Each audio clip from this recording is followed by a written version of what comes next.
Hi there, Andrew again. I'm the youth worker for the South Liverpool circuit, but I'm also a filmmaker by trade. And what I'd like to do is go through some films and some TV and start to question: is there anything useful that we can get from these films? And I think there are really important things that we can gain from looking at films and television stories and all sorts of things like that. That the Bible actually tells us that there's a really important kind of underpinning in all of our stories. That's the ones that we tell and the ones that we watch on film as well. It says in Ecclesiastes that God has set eternity on the hearts of men.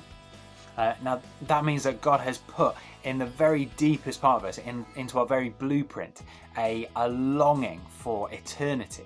So when Adam and Eve were first made, they were made to live forever. And that longing stays inside us, that we feel like we should live forever. So when we come up against something that puts it under threat, so illness, death, pain, all of that stuff, it feels like it's wrong. And that's because God's put eternity on our hearts. Every storyteller longs for the world that God originally made.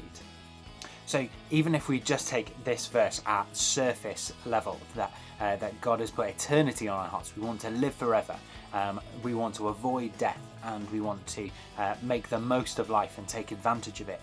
That takes us into a whole load of storytelling, like The Bucket List, where Jack Nicholson and Morgan Freeman are threatened by death, and they go and they enjoy the last few days of their lives, and they see what's important in life. There's stories of love that is ended too soon, and those stories are really sad, and they wrench with us because we know that death doesn't belong there.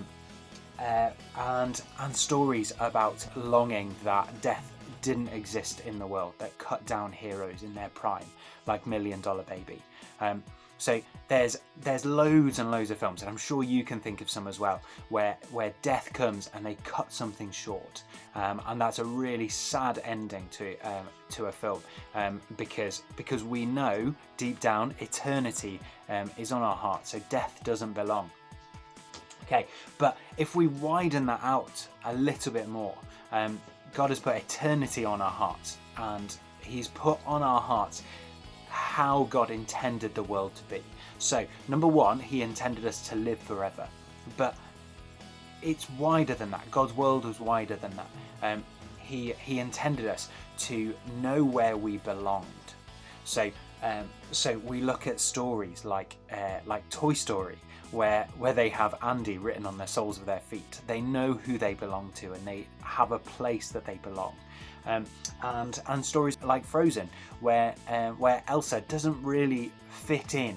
Her powers, the way that she is, she feels like she has to cover them over. She won't be accepted, and that acceptance is something that comes with the world that God made.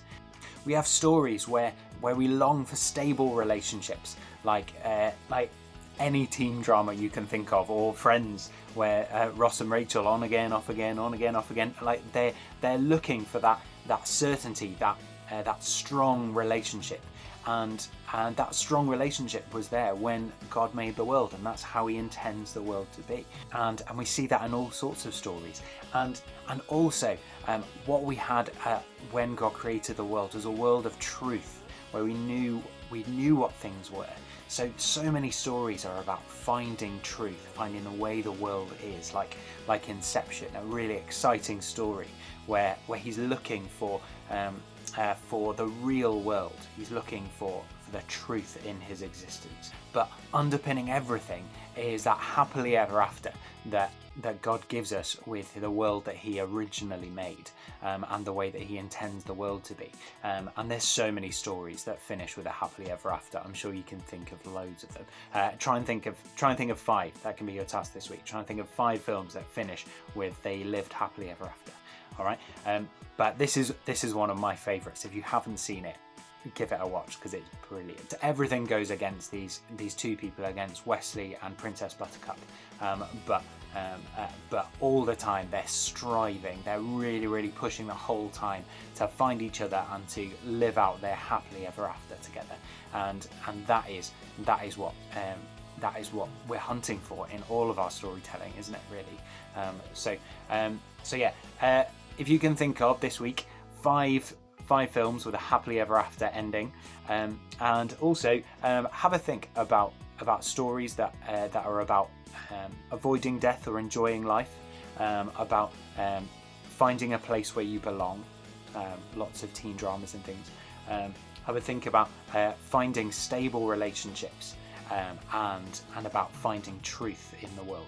Have a think about those as well. There's so many, but yeah. Thanks very much, everyone. It's been fun, and looking forward to speaking to you again next week. And yeah, have a nice week. Ta-da, bye.